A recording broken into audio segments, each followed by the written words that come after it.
दोस्तों नमस्कार। 15,000 करोड़ अच्छी खासी बड़ी रकम है। लेकिन इतनी बड़ी रकम अगर 10 बरस में सिर्फ और सिर्फ एक चेहरे के इर्द गिर्द घुमड़ती रहे और इस देश का मीडिया उसी चेहरे पर सब कुछ खपा दे, 2014 से लेकर 2018 तक तकरीबन 9,000 करोड़ रुपए इस देश के जो टैक्स पेयर का पैसा था वह इस देश के मीडिया पर लुटाया गया। और वो एक चेहरा देश के प्रधानमंत्री नरेंद्र मोदी का था, जिनके चेहरे के इर्द गिर्द इस देश के तमाम मंत्रालयों के विज्ञापन रेंगते थे। वही चेहरा एकमात्र था जो टेलीविजन पर छाया रहा, एकमात्र चेहरा था जो अखबार के पन्नों पर छपता हुआ नजर आया। वही एक चेहरा था जो सड़कों पर अलग अलग जगहों पर होर्डिंग के जरिए नजर आ रहा था।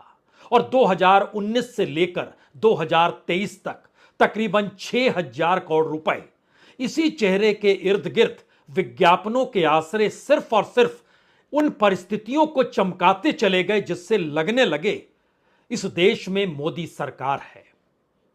यानी बीते 10 बरस में इस देश ने 15,000 करोड़ से ज्यादा की रकम सिर्फ एक चेहरे के ताने बाने के साथ इस देश में मीडिया विज्ञापनों के जरिए देखा है। और यह सवाल धीरे धीरे बड़ा होने लगा था कि अगर मीडिया ना होता, विज्ञापन ना होता और विज्ञापनों के आसरे मीडिया की चमक ना होती और मीडिया अगर अपनी पुरानी भूमिका में रहता जहां पर वह सवालों को खड़ा करता, तो क्या वाकई यह सरकार 10 बरस चल पाती? क्योंकि इस देश के भीतर में हर मुद्दे को मीडिया ने दबा दिया या फिर सरकार के अनुकूल उन तमाम मुद्दों को खड़ा किया जिसमें विपक्ष निशाने पर आ जाए। राजनीतिक तौर पर किसी भी प्रधानमंत्री के काल में यह स्थिति कभी रही नहीं होगी। लेकिन इन 10 बरस के बाद एक ऐसा चुनाव हुआ जिसमें प्रधानमंत्री के चेहरे को ही इस देश के जनादेश ने खारिज कर दिया। और अब यह सवाल बड़ा हो गया, उस चेहरे के आसरे क्या विज्ञापन दिया जा सकता है? उस विज्ञापन के आसरे क्या दोबारा पुरानी साख लौटाई जा सकती है और उसके जरिए राजनीतिक चकाचौंध को दिखाया जा सकता है? जी नहीं।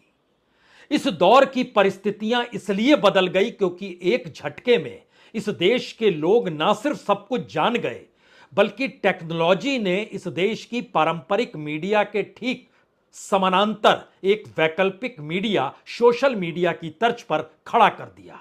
और यह सोशल मीडिया डिजिटल के आसरे कुछ इस तरीके से चलने लगा कि 2024 का जो नया आंकड़ा सामने आया उसने बतला दिया कि इस देश के भीतर टेलीविजन, रेडियो, अखबार और सड़कों पर लगने वाले होर्डिंग, उसकी जो विकास है वो 8% है। लेकिन दूसरी तरफ डिजिटल मीडिया जो आपके हथेलियों के बीच मोबाइल के जरिए दिखाई दे या इंटरनेट के जरिए आप अपने लैपटॉप या आईपैड पर देख सकते हो, उसकी रफ्तार तकरीबन 16% के विकास के हिसाब से है। यानी दोनों की डेवलपमेंट स्पीड पारंपरिक मीडिया के मुकाबले डबल की है। और इसमें लगने वाली पूंजी जो विज्ञापनों के जरिए आती है, वो पैसा भी अब उस टीवी के पास जा नहीं रहा है, बल्कि टीवी को ओवरटेक डिजिटल कर चुका है पैसों के मामले में।